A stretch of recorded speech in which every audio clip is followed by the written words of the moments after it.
بسم الله الرحمن الرحیم. السلام علیکم ملګرو. د رحمان بابا نوی کلام سره ستاسو په خدمت کې حاضر یم. اول درته ټول کلام اورم او که بعضې ملګري د کلام په مطلب او معنی باندې پوه نه شو نو د هغې دپاره د کلام په آخره کې دوباره درته ټول کلام سره د مطلب او معنی بیانوم. نو راځئ غوږ شئ ورته. په ښه خوي له بدخواهانو بې پروایم، په ښه خوي له بدخواهانو بې پروایم، په نرمۍ لکه اوبه د هور سزایم. قناعت مې د خرقې لاندې اطلس دی، قناعت مې د خرقې لاندې اطلس دی، پټ د درست جهان بادشاه ظاهر ګدایم.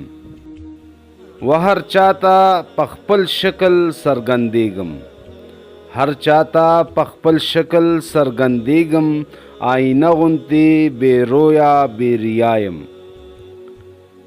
په جړا مې د خپل یار دیدن حاصل کړو، په جړا مې د خپل یار دیدن حاصل کړو، د شبنم په څیر د ګل سره یکتایم.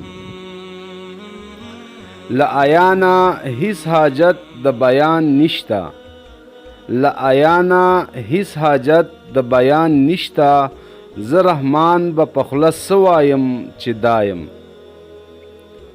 که چا لار د عاشقۍ وي ورکه کړې، که چا لار د عاشقۍ وي ورکه کړې، زه رحمان د ګمراهانو رهنمایم. ملګرو راځئ چې اوس درته د دې شعرونو مطلب او معنا بیان کړم. په ښه خوي له بدخواهانو بې پروایم، په نرمۍ لکه اوبه د هور سزایم. عبدالرحمن بابا وایي چې زه د خپلو ښه اخلاقو کردار په وجه باندې د دشمنانو نه بېغمه یم.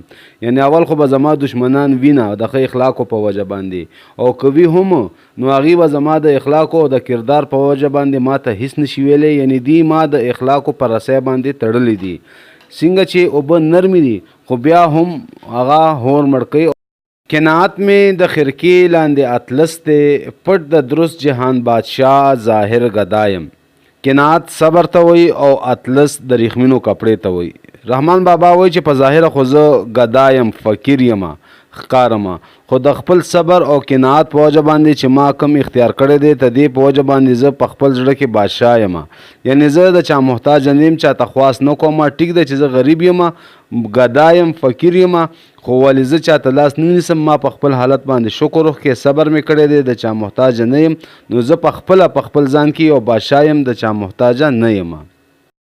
په جړا مې د خپل یار دیدن حاصل کړو، د شبنم په څیر د ګل سره یکتایم. او رحمان بابا وایي چې ما په خپله جړا باندې د خپل یار دیدن حاصل کړو. دا نه مې وجړل چې په هغه په ما باندې رحم راغو او هغه سره زه یو ځای شوم. لکه څنګه چې ټوله شپه شبنم پرخې ته وایي، پرخه ټوله شپه وورېږي او سهار چې راپاسي نو خپل محبوب یعنی ګل سره د پاسه د ګل د پاسه پرته وي. نو زه هم دغسې په خپل جړا باندې محبوب ځان ته یو ځای کړی یم. اصل کې دا شعر هم الله تعالی مینې ته اشاره ده چې ما په خپل جړا باندې خپل ځان الله تعالی ته نږدې کړی دی. و هر چاته په خپل شکل څرګندېږم، آینه غوندې بې رویه بې ریایم. عبدالرحمن بابا وایي لکه څنګه چې یو آینه د مخ په لیدو د هیچ چا لحاظ نه کوي، چې څنګه وي هم هغسې پکې سړی ښکاري، دغسې حال زما هم دی. زما په ذات کې هیڅ خودغرضي، لالچ او ریا نشته. د آینې غوندې صفا سوتری سړی یم چې څه مې په خوله دي هم هغه مې په زړه باندې هم دي. له عیانه هیڅ حاجت د بیان نشته، زه رحمان به په خوله څه وایم چې دایم. عبدالرحمن بابا وایي چې په خوله باندې ښکارا د وینا دا نشته دی ضرورت چې زه دا یم او زه داسې یم او زه مخلص یم او یا تا سره دا نه مینه کومه، بلکې زه به په خپل عمل باندې څرګندومه، ښکاره کومه. زما عمل به داسې وي چې خلکو ته به په خپله ښکاري چې زه څه یم او څه نه یم. په خوله باندې د وینا ضرورت نشته. که چا لار د عاشقۍ وي ورکه کړي، زه رحمان د ګمراهانو رهنمایم. رحمان بابا وایي که چېرې چا نه د عاشقۍ لار د صحیح عشق لاره غلطه شوي وي نو هغه دې راشي ما سره د ملو شي، زه به هغه ته صحیح لار وښیم چې اصل کې عشق څه ته وایي او څنګه پکار دی. یعنی د الله تعالی د مینې صحیح لاره به زه هغې ته وښایم.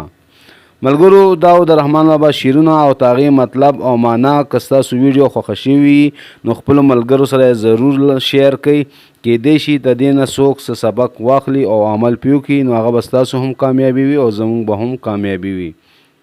د الله په امان.